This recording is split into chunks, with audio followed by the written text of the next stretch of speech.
Assalamualaikum warahmatullahi wabarakatuh. Salam sejahtera bagi kita semua. Perkenalkan, nama saya Dinsenandina Gatot. Saya adalah mahasiswa ilmu politik dari Universitas Muhammadiyah Jakarta.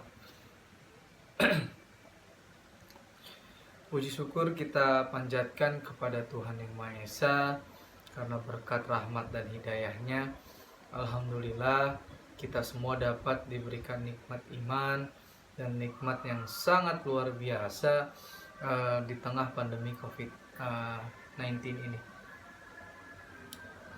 Sholawat serta salam tak luput pula kita hantunkan dan kita muliakan kepada junjungan kita Nabi besar Muhammad Sallallahu Alaihi Wasallam. Karena berkat perjuangan beliau, kita semua dapat terbebas dari zaman jahiliyah dan mudah-mudahan mendapatkan syafaatnya di yaumil akhir nanti.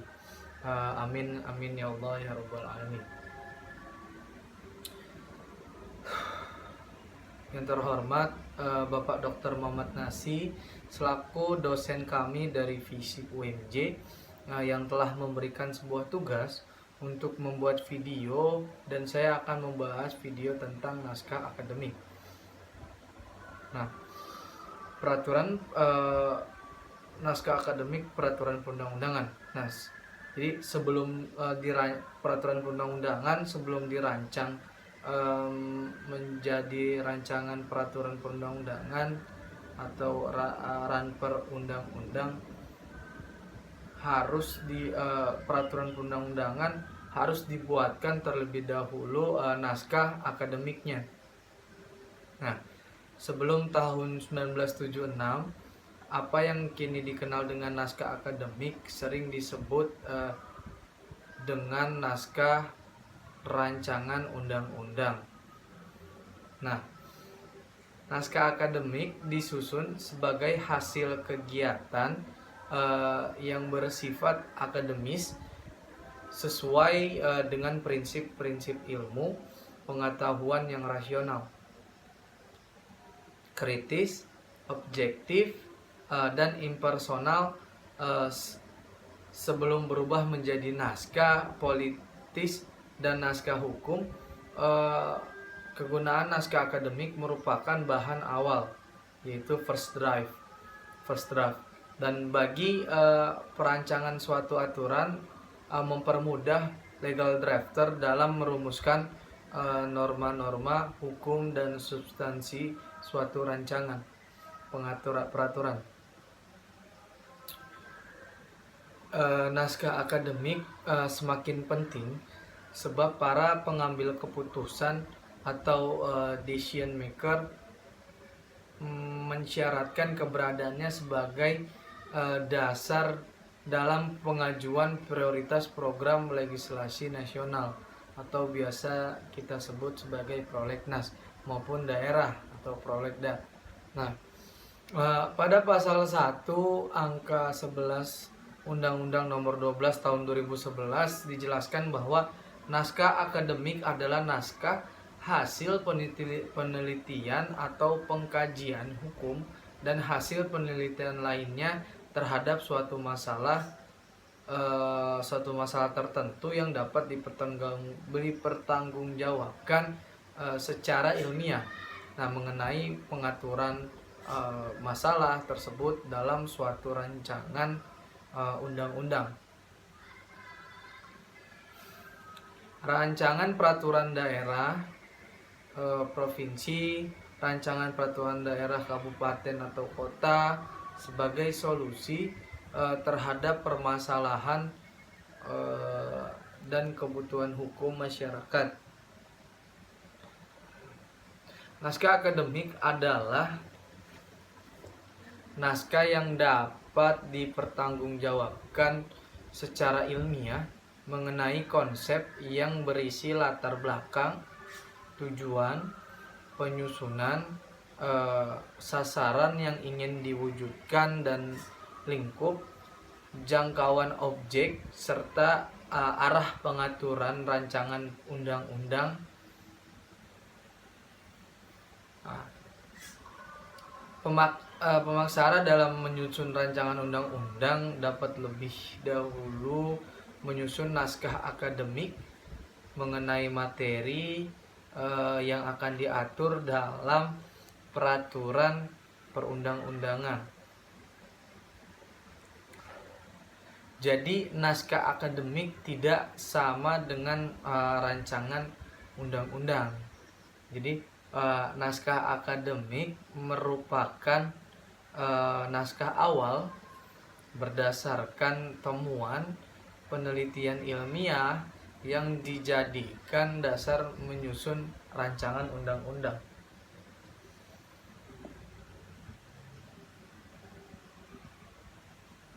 Nah, naskah akademik harus disertakan dalam setiap rancangan peraturan undang-undang. Nah, sebab naskah akademik merupakan bagian tak terpisahkan dari penyusunan peraturan perundang-undangan yang memuat suatu gagasan, pengaturan serta materi yang substansial, ran perundang-undang bidang tertentu sekaligus merupakan bahan pertimbangan dalam pengajuan penyusunan ranper undang-undang. Nah, dengan pendekatan deskriptif,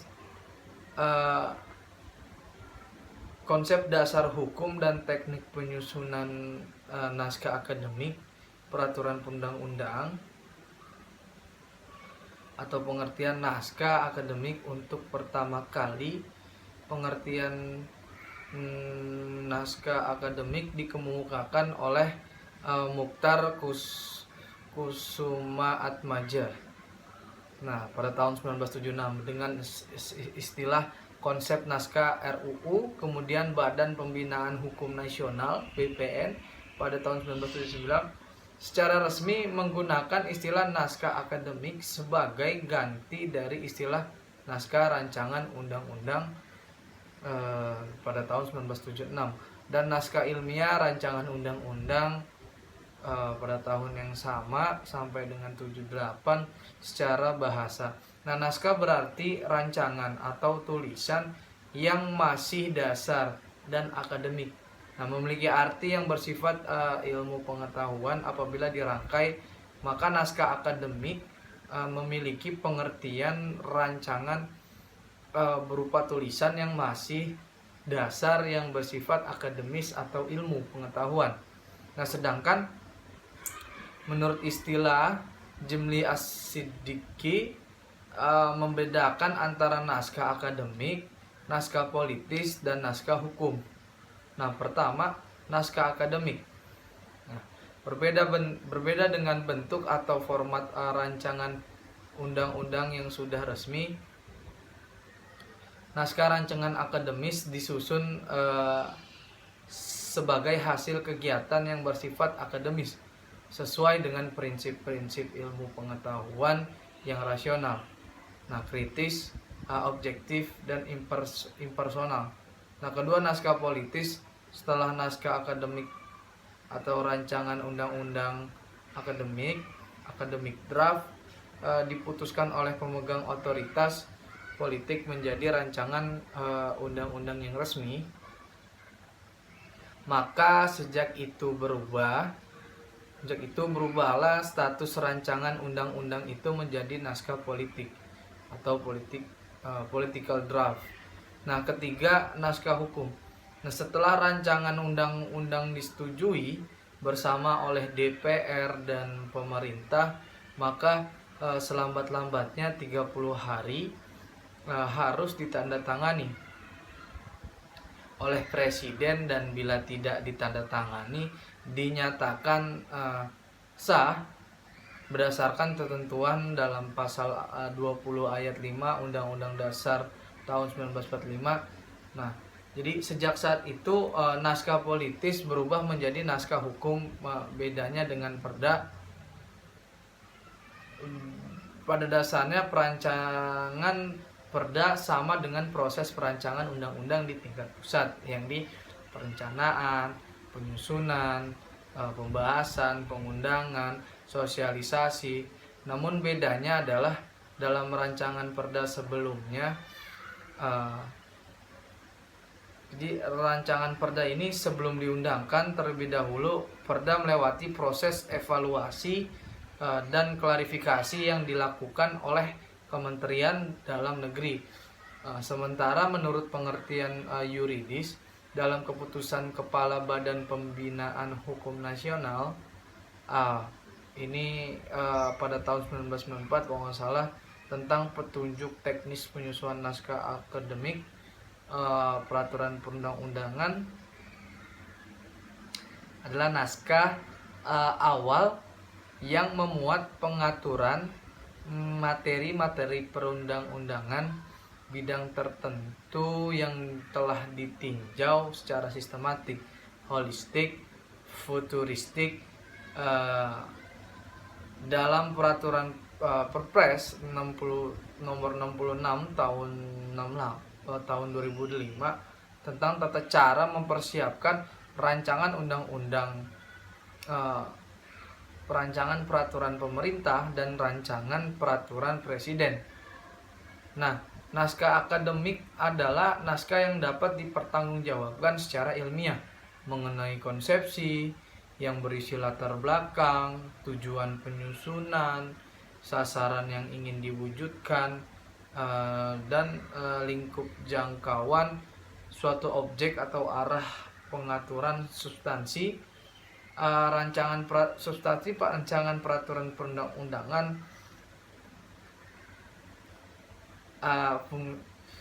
Jadi berfungsi naskah akademik ini adalah satu bahan awal yang memuat gagasan tentang urgensi pendekatan, ruang lingkup dan materi muatan suatu peraturan perundang-undangan. Kemudian pertimbangan yang digunakan dalam permohonan izin praksara menyusun RUU atau RPP kepada presiden.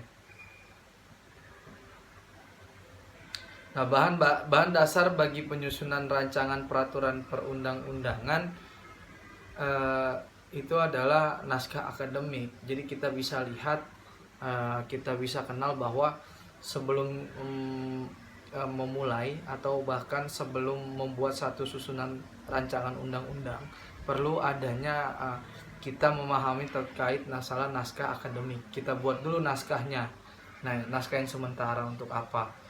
Nah, dari segi pemikiran yuridis, metode yuridis, empiris, dan lain sebagainya, itu kita harus lihat dan harus kita kaji dulu. Nah, baru sudah dalam bentuk draft pertama itu bisa kita ajukan untuk dapat disusun sebagai salah satu bentuk rancangan atau peraturan perundang-undangan yang bisa disahkan. Jadi yang sempat kita didiskusikan dulu oleh DPR itu pertama ya naskahnya tadi.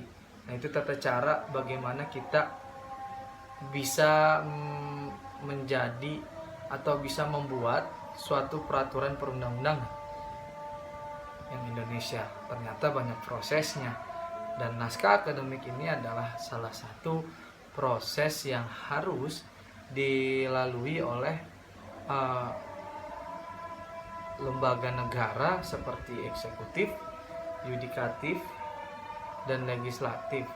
Jadi memang tetap bahwa untuk pengesahan peraturan perundang-undangan itu perlu adanya persetujuan dari lembaga eksekutif juga, dan juga lembaga legislatif berhak untuk mengusulkan suatu rancangan undang-undang tersebut. Tetapi kita